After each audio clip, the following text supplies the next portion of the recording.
We'll give you a quick snapshot of our company, and then Mr. Rajesh will walk through the financial performances. Chemcon started the journey in 1990. Initially, we were into the different chemicals, small size, small volume chemicals. But during the early 2000s, we entered into the business of HMDS. Again, started with a small volume. But then gradually we added few other products like CMIC and various bromides over the period of time.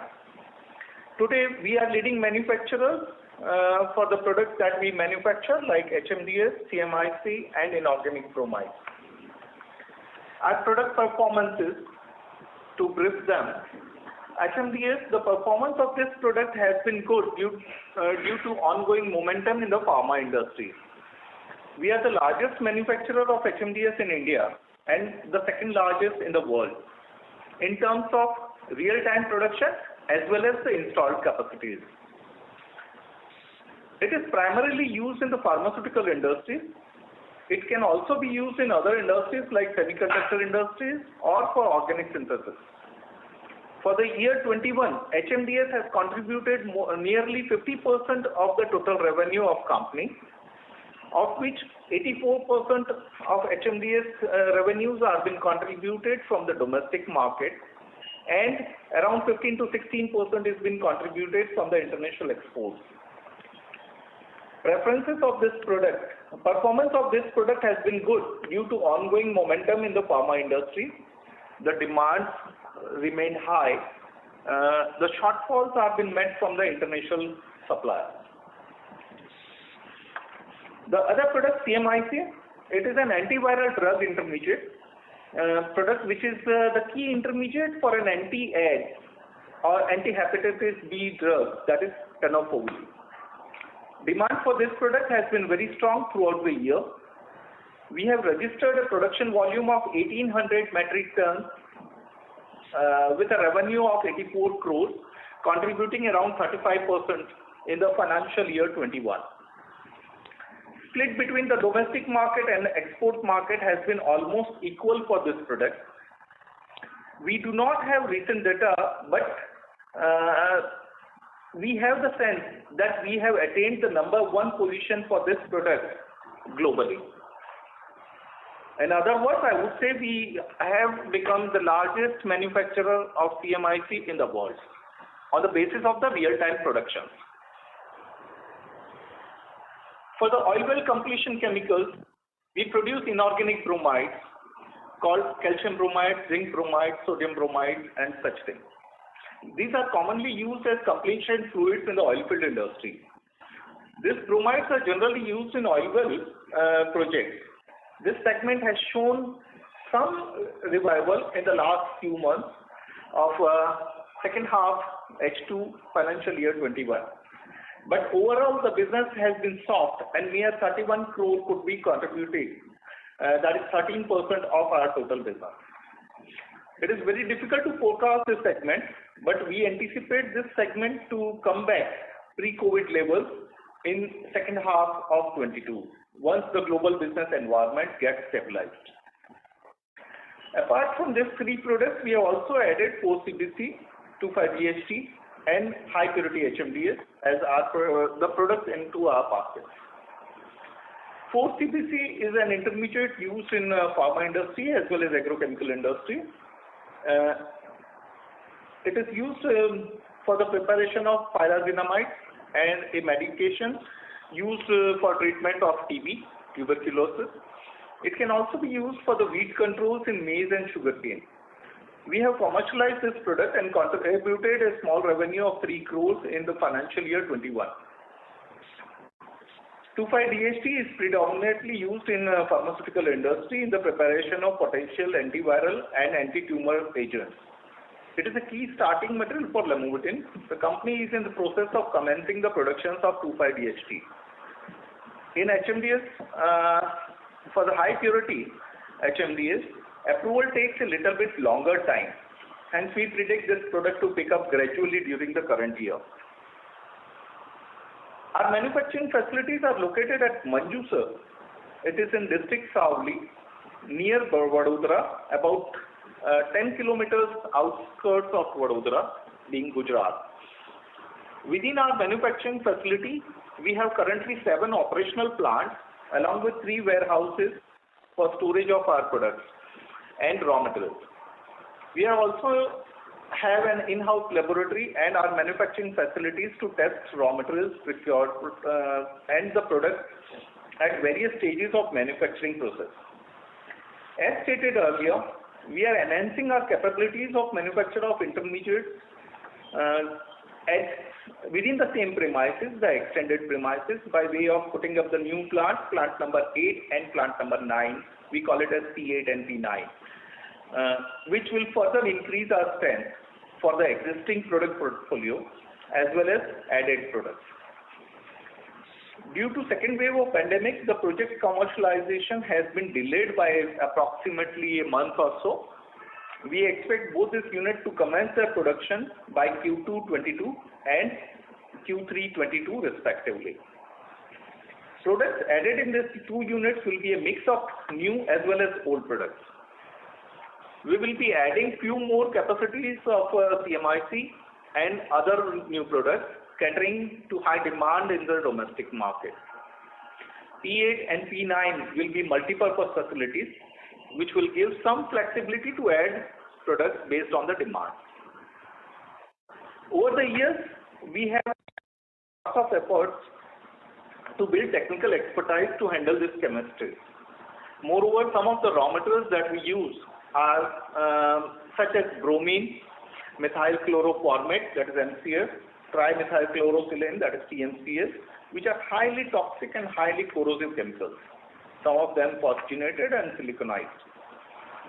Therefore, handling these chemicals require high degree of technical skills and also the experience and expertise for handling the same. Operations involving such hazardous chemicals ought to be undertaken only by the staff who are well trained, well experienced, well matured. Working is a compulsion on this. Our continued business with some major MNCs are testimony of our proficiency. We adhere to all necessary protocol to match the client's requirements, which are of global standards. We are confident that post our expansion, we will have better product basket to offer to our clients, which are majorly import substitutions. Our product basket would be majorly import substitution, and we will be well equipped to capture upcoming opportunities in both new and existing clients. We welcome FY22 with new aspirations and hope everyone is vaccinated and out of the challenging times. With now, I hand over the call to Mr. Rajesh Gandhi, CFO, for the financial performance of the company for the year FY21. Thank you, Mr. Agarwal. Good afternoon, everyone. Q4 21 has been a productive quarter for us as we continue to sustain a high growth from pharma chemical, negating our moderate performance in bromide business. Look, our Q4 21 total revenue stood at 71.5 crores, a growth of 38% on YOY basis. Domestic market contributes around 72%, whereas international market contributes around 28%. Total production volume for the Q4 was at 1954 metric ton as compared to 2121 metric ton same period last year. It was lower due to lower volume uptake in bromide business. Segment-wise revenue are as follow. HMDS revenue stood at Rs 34 crores. CMIC revenue stood at 22 crores. Oil well completion revenue stood at 13 crores. EBITDA growth by 53% to Rs 21 crores in Q4 21 on YOY basis. Net profit for Q4 21 stood at Rs 15 crore with growth of 58%. Full year ended 21, Total revenue stood at Rs 244 crore. Our bromide business has been impacted due to pandemic, has recovered in H2 21, which was offset by robust demand in business of HMDS and CMIC. Domestic market contributes around 71%, whereas international market contributes around 29%. Production volume for financial year 21 was at 6,840 metric tons. Segment-wise revenue for FY21 are as follow. HMDS revenue stood at Rs 121 crores. CMIC revenue stood at Rs 84 crores. Oil well completion revenue stood at Rs 31 crores. EBITDA stood at Rs 81.1 crores in financial year 21, a growth by 15% on YOY basis. Net profit for financial year 21 stood at Rs 56 crores, a growth of 15% on YOY basis. Our ROC and ROE stood at 21% and 60% respectively. Our debt to equity ratio stood at 0.01%.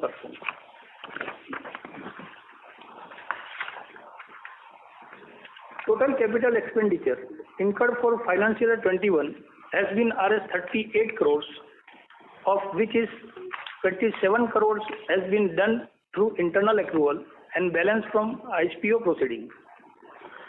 Rs 11 crores has been utilized for expansion of manufacturing facilities, whereas Rs 40 crores has been incurred for working capital requirement. With this, I conclude the presentation and open the floor for further discussion. Thank you. Thank you very much. We will now begin the question and answer session. Anyone who wishes to ask a question may press star and 1 on the touchtone telephone. If you wish to remove yourself from the question queue, you may press star and 2.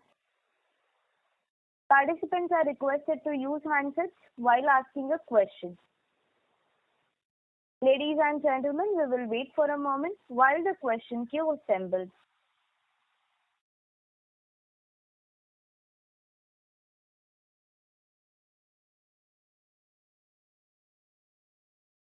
The first question is from the line of Rahul Veera from Abacus Asset Management. Please go ahead.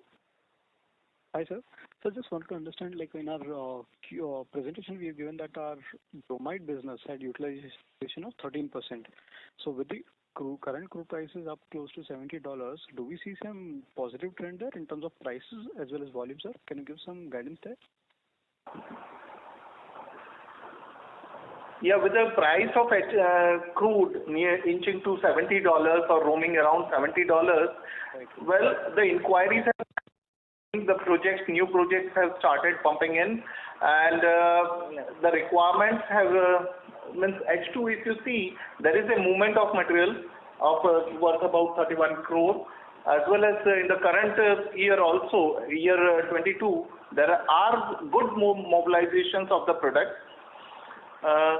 We can definitely forecast very good volumes to come up in the year 22 for the bromides. Okay, but there is also a sharp price increase along with that if the inquiries come up, sir? Like no, there are no price increases. Rather, there may be a price decrease.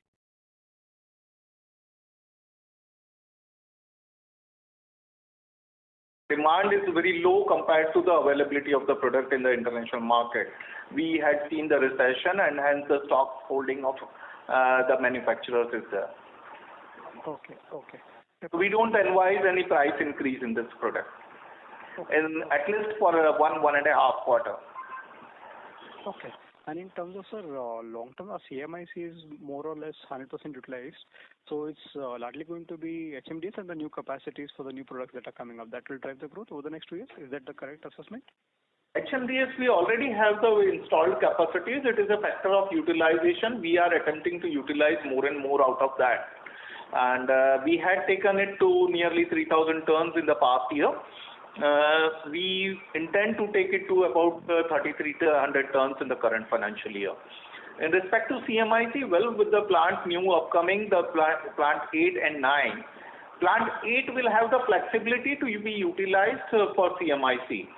And if we convert that plant and if we take a call to utilize that, it can give us a volume right up to 3,000 tons. That would become the installed capacity. However, that plant will be having a fungible designs and we will be able to utilize partially or fully for CMIC. Okay. And so last question from my end, in terms of margin visibility, so going ahead, like we've seen the volatility in the last year from 33%, we've come down to 26 in Q4. Like what is the visibility going ahead? Will we be able to maintain something 30% plus in the next 2 years? Chemcon had been working with the per kg margins as always. It is the percentage if we consider, it may not be the correct figure working. Because as the product prices moves ups and downs, the percentage moves ups and downs. However, the volumes or the PAT or the bottom line of the industry depends upon the volumes that we are processing.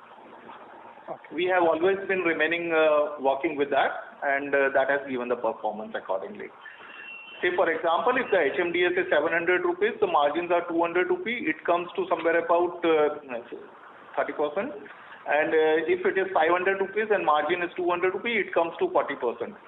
So percentage can change, the volume or the amount would remain on per kg basis. Okay. That is the working strategy of Chemcon. Okay, fair point, sir. Thank you so much for the feedback. Welcome, always welcome. Thank you. Participants who wishes to ask a question may press star and 1 now. The next question is from the line of Devendra Pandey from BP Financial. Please go ahead. Thank you. Good afternoon, and thanks for taking my question. So I have a couple of questions. My first question is on our exports market. So can you throw some light on how the exports market is growing? Your share on insight on the client addition and new geographic penetration, which we have done for new as well as existing products? Devendraji, good afternoon to you. Good afternoon, sir. In respect to the exports, you see the figures that we have provided, it includes the physical exports outside the peninsula or the country borders, as well as it includes even to the SEZ or the special economic zones, wherein it is considered as deemed exports by way of the export policies.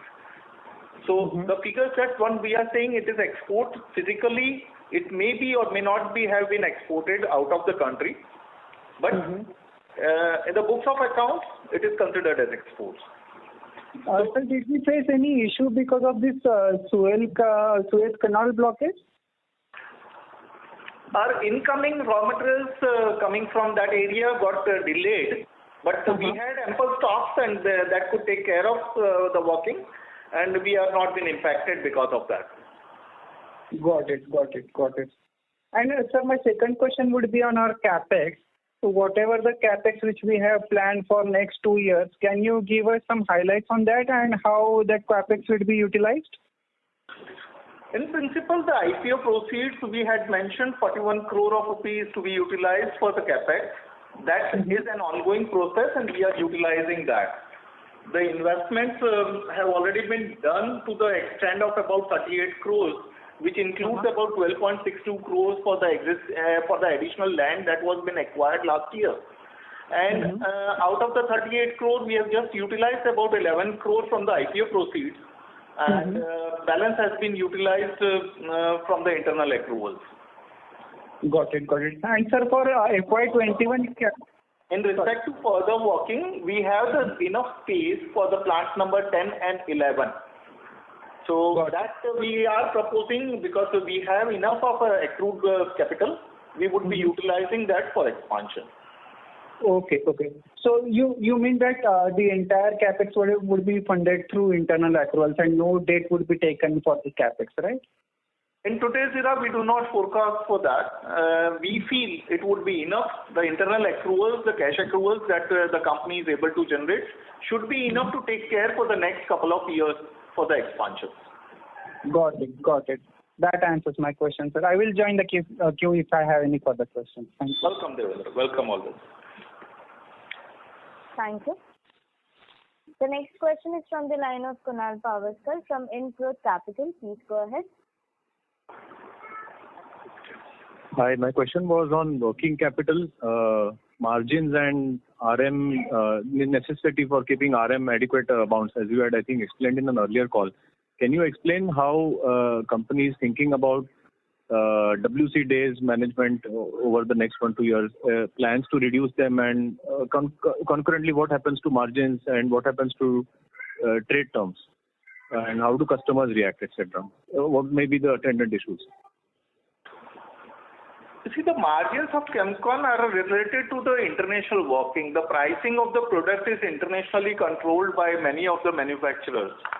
So we maintain the similar range of pricing of the product that is in line with the international market, and we generate the profits or the margins by way of our technology or our working or different systems.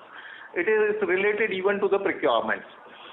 Now, as far as the inventories or the working capital is concerned, we have to maintain as a policy, we have to maintain couple of months of raw materials. You can see the sales versus the raw material portions, you will find it is quite high. The receivables are longer. So these are certain limitations for the business which we are facing, and we hope to reduce this. But as we will be expanding, our volumes will be growing up. In fact, these requirements will be increasing in the time. We have already availed the enhanced working capital requirements by way of IPO proceeds.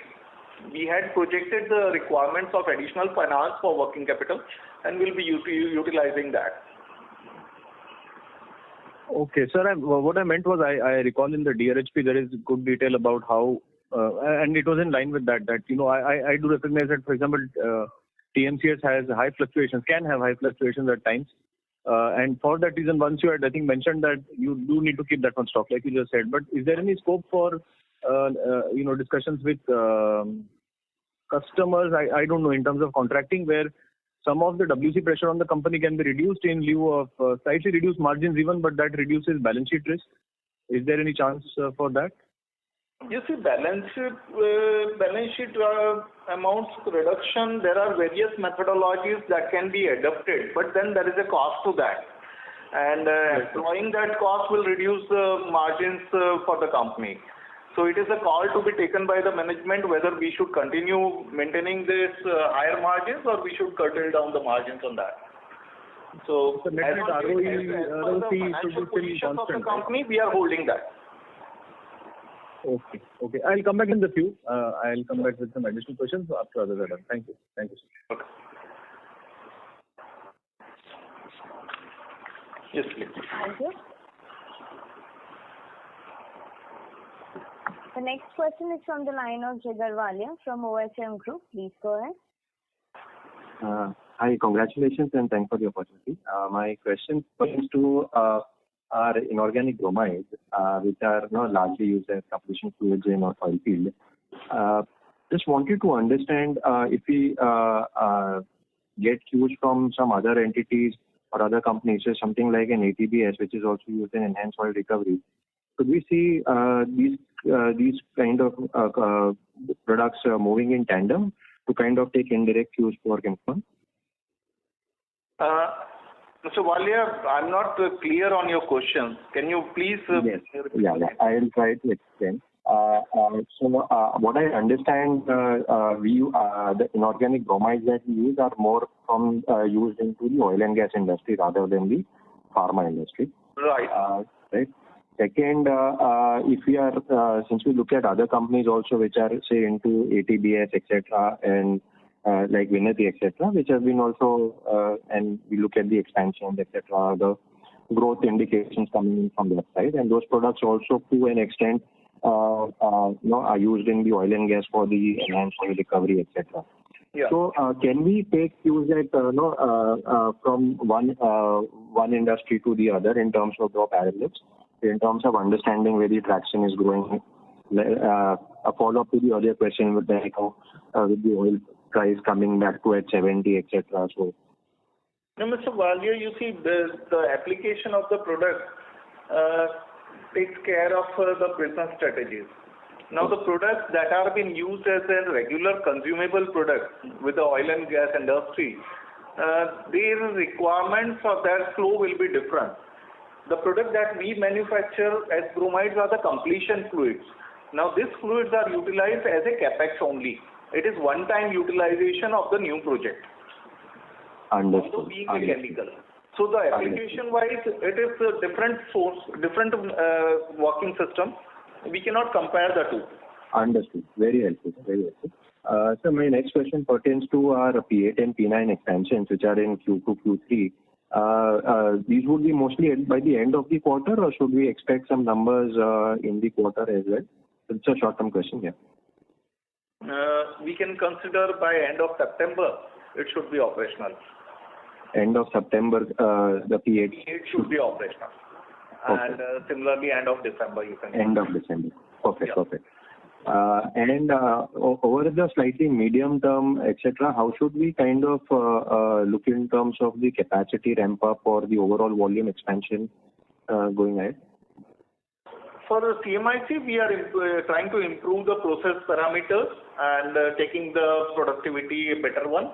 We hope in the existing plants we will be able to improve the capacities to some extent, maybe 10 to 15%, may not be beyond that.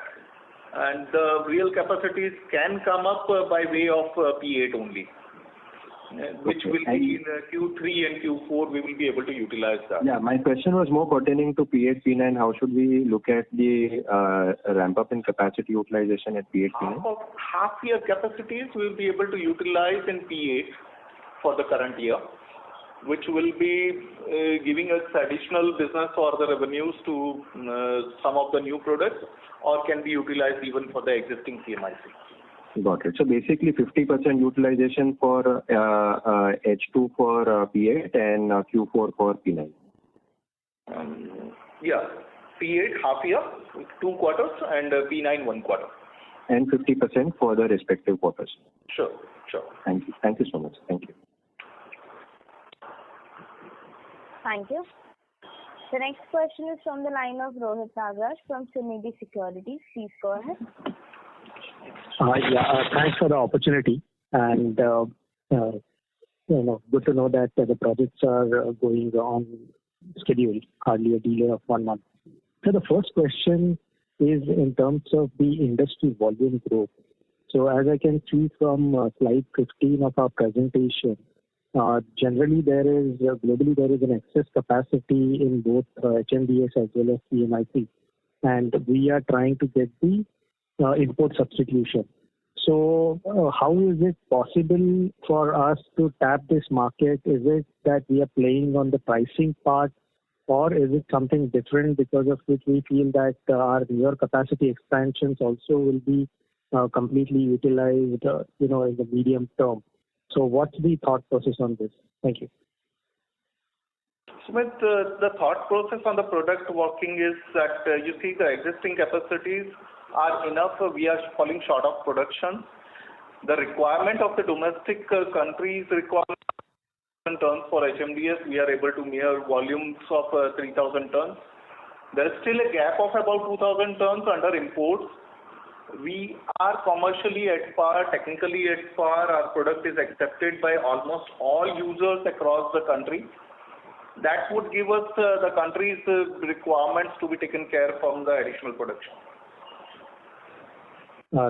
Good to know that. Also, the concurrent question to this is that how generally in how much time our capacities get filled? So does it take about 2, 3, 4 years? So what is the kind of timeline that we are looking at when we are expanding a particular capacity from X level to maybe 1.5, 2X? Thank you. Normally, when we expand the capacity, we consider the projection of the next 2 years, the requirements, and we take care of that. Fair enough.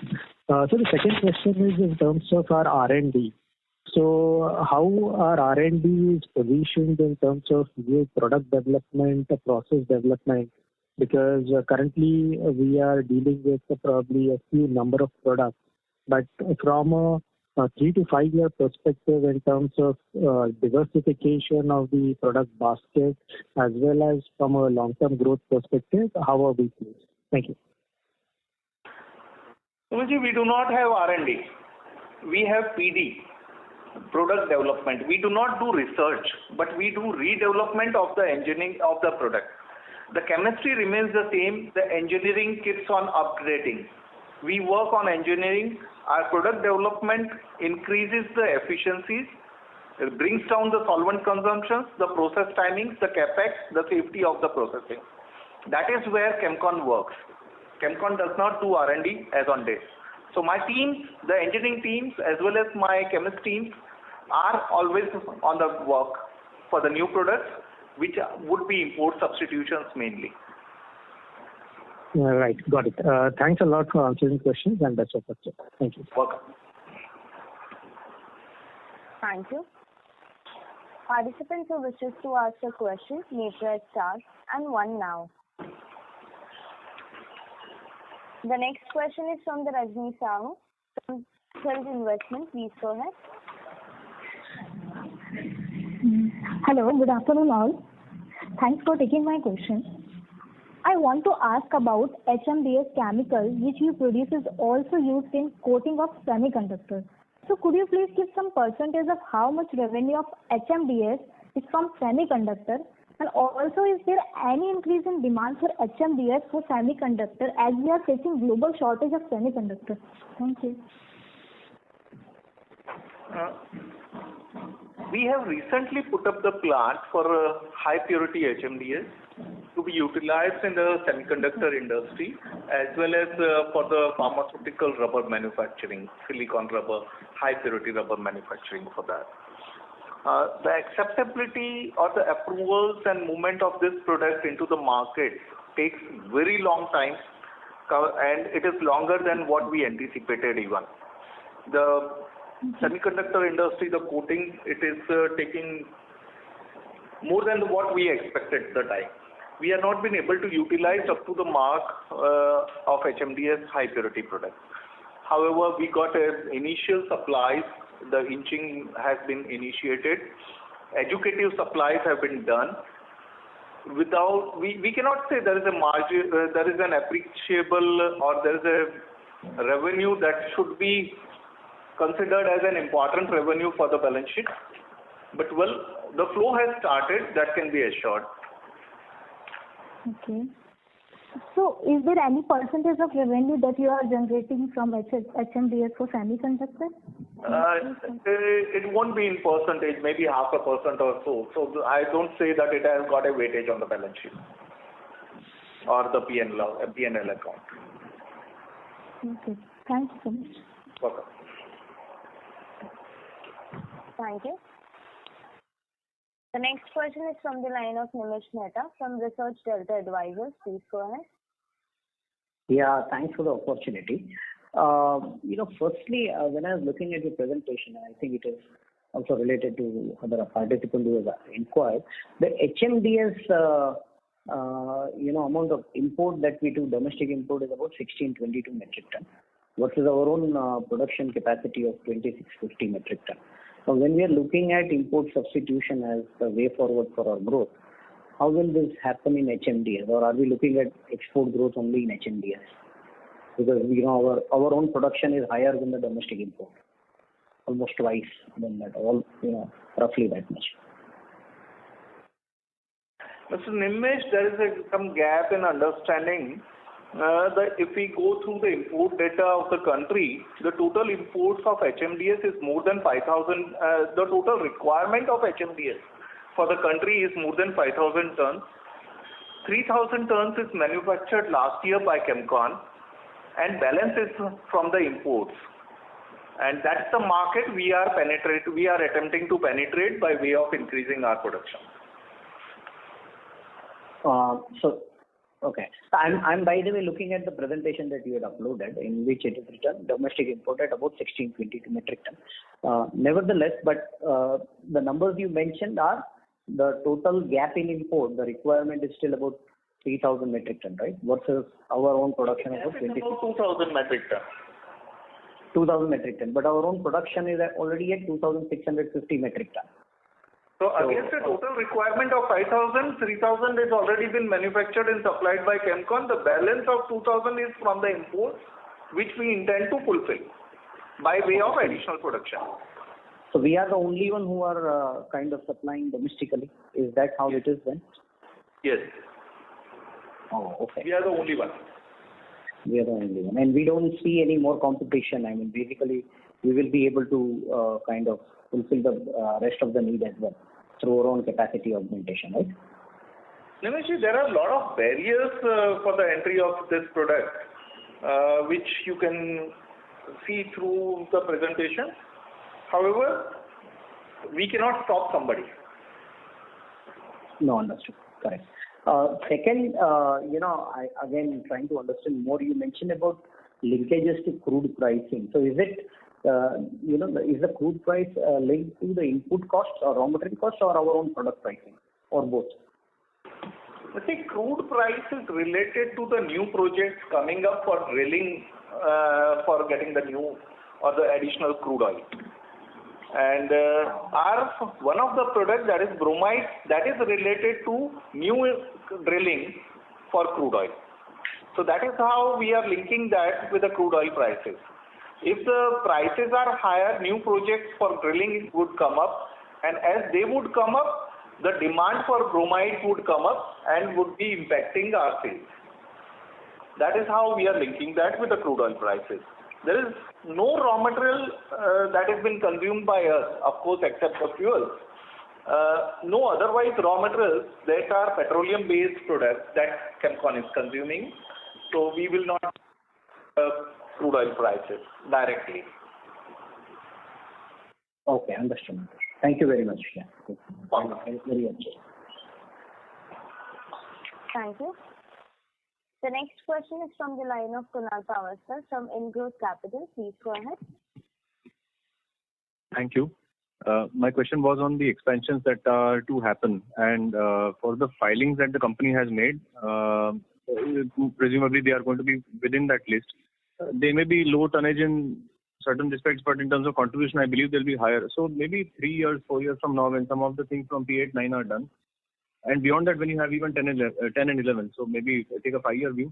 And after 5 years, what does the company think, the revenue split can be like? So concentration that is there today towards HMDS, how much can that be brought down to with addition of other products?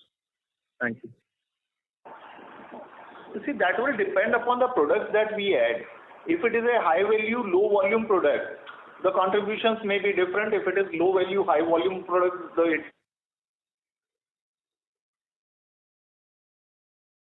50 crores will jump to 500 or 1,000 crores in next 5 years.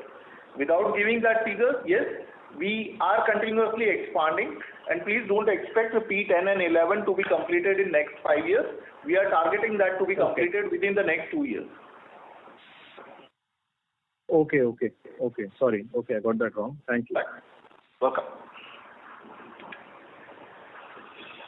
Thank you. To ask a question, you may press star and 1 now. The next question is from the line of Sunil from SNS Foundation. Please go ahead. Good afternoon. I have 2 questions. One was on the debtor days. Now, if you look at pre-corona, even March 20, your debtor days had gone up to about 124, which is almost a doubling from March 2019 and March 2018. So going from a 2-month working capital credit to 4 months. And per what you mentioned earlier, it's only going to become more. In fact, 2021 March is 142, I think. If it goes up further, you're taking 6 months working capital. That's going to cause stress on your balance sheet and get your ratios down. Just some comments on that, and then I'll follow up with the second question. See, in the basket of products, we have 2 main streams. One is related to the petroleum, and the second is related to pharma. The pharma industry, the payment conditions remains stretched, whereas in respect to the oil well chemicals, it remains quite healthy. That was taking care of making an average credit days for the working capital requirements. Now, in the last year, if you have seen, the bromide business has come down. It has come to somewhere around 30 crores, which has resulted into a lower recovery time, means higher recovery time for the pharma on the balance sheet. Actually, it remains like that. I see. But just to compound it, the prices of the bromide have gone down. So as that expands, your working capital will become less stretched, but your realizations will be going down, is what you mentioned, right? Yeah. Okay. My second question was on the PLI. In your last conference call, you had mentioned that the Aurobindo Pharma is a regular customers of ours, and they are setting up this 15,000 MC penicillin G factory under PLI, and you'd expect some business to come our way from that. Any update on that, on how soon that will be happening, and can we expect some upsides there? You see, the penicillin volumes increased in production will be affecting the imports of penicillin into India. However, whatever penicillin has been imported into India, they are consuming HMDS, which more or less has been supplied by Chemcon. Yes. So that remains there. Aurobindo, whether they produce penicillin or they import, it makes no difference to Chemcon. No, my question was that since they will be setting up a new plant to avail of the PLI scheme, wouldn't that be an additional upside to you, because that's incremental volume, right? I cannot say that it would be an incremental volume or it will be a substitution to the imports. I see. Okay. As on date, suppose they are importing, say out of 15,000, if they are importing 10,000, and they or the country is importing that, and 5,000 would be domestic. Likewise, means if the volumes remains the same, right, the substitution of the imports is there, it will not be impacting Chemcon. Got it. Thank you. Welcome. Thank you.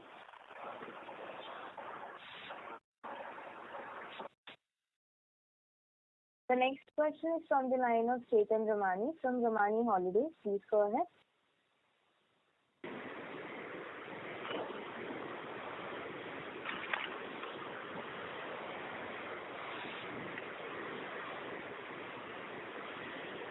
Mr. Ramani, please go ahead. Your line is unmuted.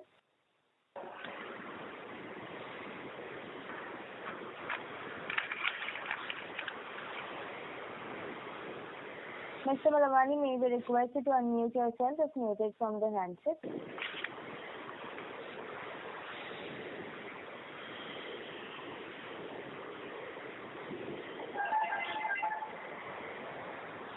As there is no response from the line of Mr. Ramani. Hello? ચેતન અરે બોલ તને unmute કર્યો છે phone call માં અરે ઓલા લોકોએ કેમ્પોન વાળા તો કાઈ બોલતા As there is no response from the line of Mr. Ramani, we will move to the next question, which is from the line of Mr. Ankan Jain, an individual investor. Please go ahead. Good afternoon. I have a couple of questions. My first question is regarding what is the total capacity we have for CMIC product?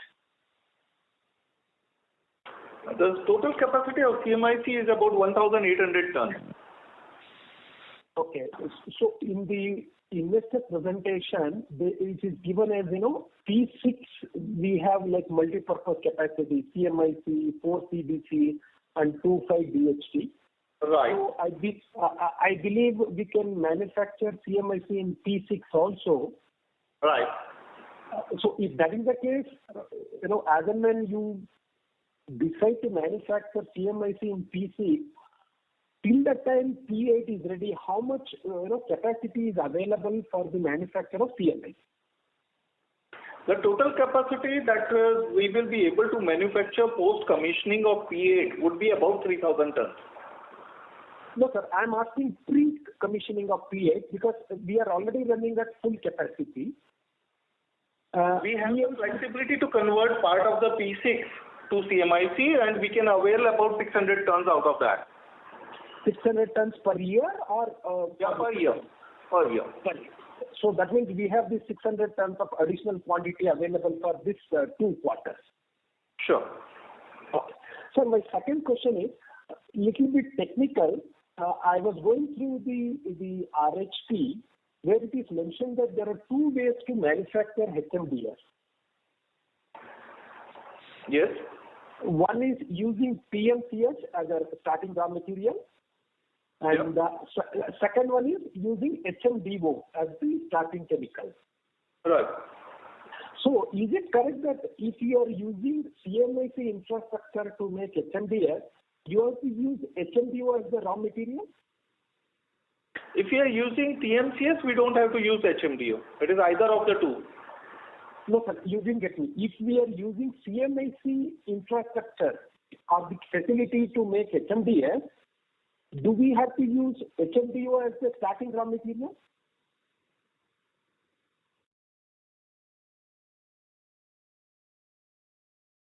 Hello? Hello?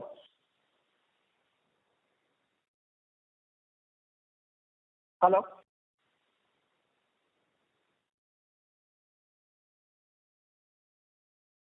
Hello? Hello? Ladies and gentlemen, the line of the management got disconnected. Please stay connected while we reconnect them back.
Ladies and gentlemen, thank you for patiently holding your line. The management line is reconnected. Thank you, and over to you, sir. Yeah, Mr. Jain, we were talking in respect to the RHP's procedure and the details of HMDS manufacturing using two routes. That is, one is from TMCS and the other is from HMDO. Correct. So what my question was, in 2019 and all, we were using CMIC capacity since the demand for HMDS were high during that year. Yeah. So in that way, when you are using CMIC infra, do we have to use HMDO as the raw material? Utilize the plant for making HMDS, we can use either of the two raw materials. Okay. So which process gets us the better margins? It depends upon time. You see, the prices, I always say the price of TMCS and HMDO also, it keeps on varying like anything. So it depends. We have to take the call on what raw material or what route. Second, what availability of the raw material is there. Based on that, we have to keep on continuous monitoring that. And we have to take a call, what is advisable. And we move accordingly. Last year, as you said, okay, the demand of HMDS was high. It is not so. The contribution from HMDO was high. HMDS was high compared to CMIC. So we took the call to manufacture more of HMDS against CMIC. Okay. So my next question is regarding related to contribution. It is not related to the demand.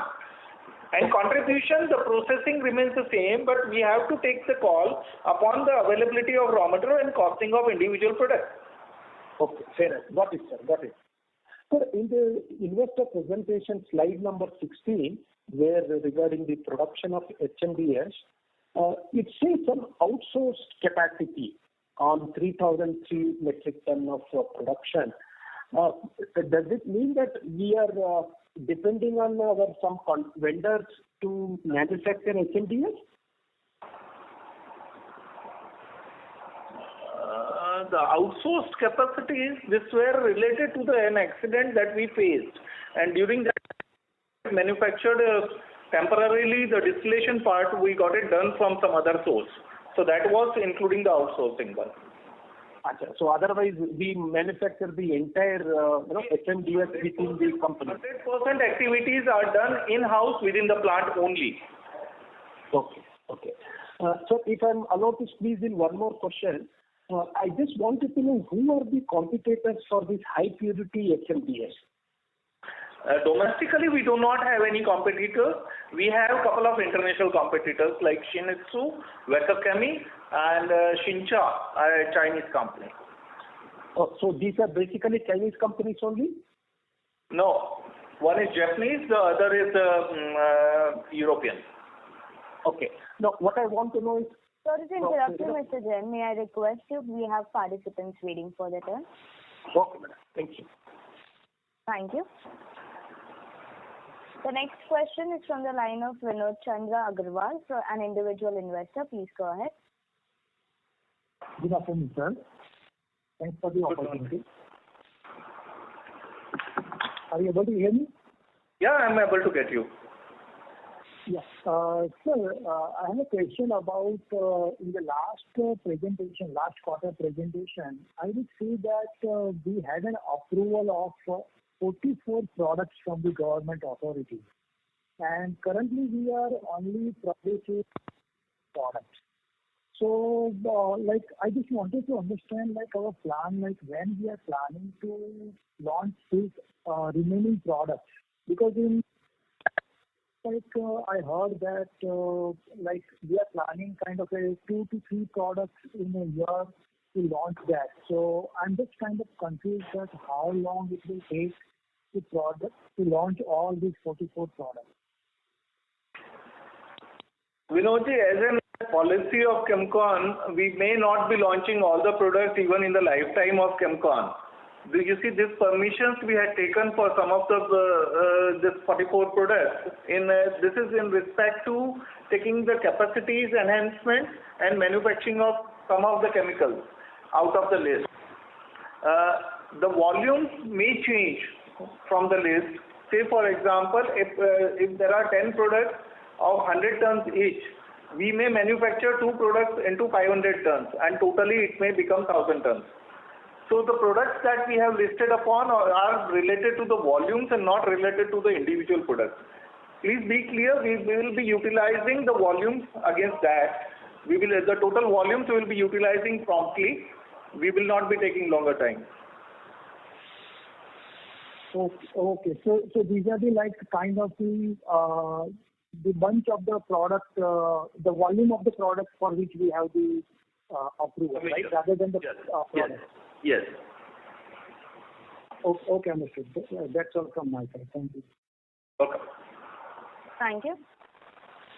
Ladies and gentlemen, due to time constraints, that was the last question for today. I would now like to hand the conference over to the management for closing comments. Thank you.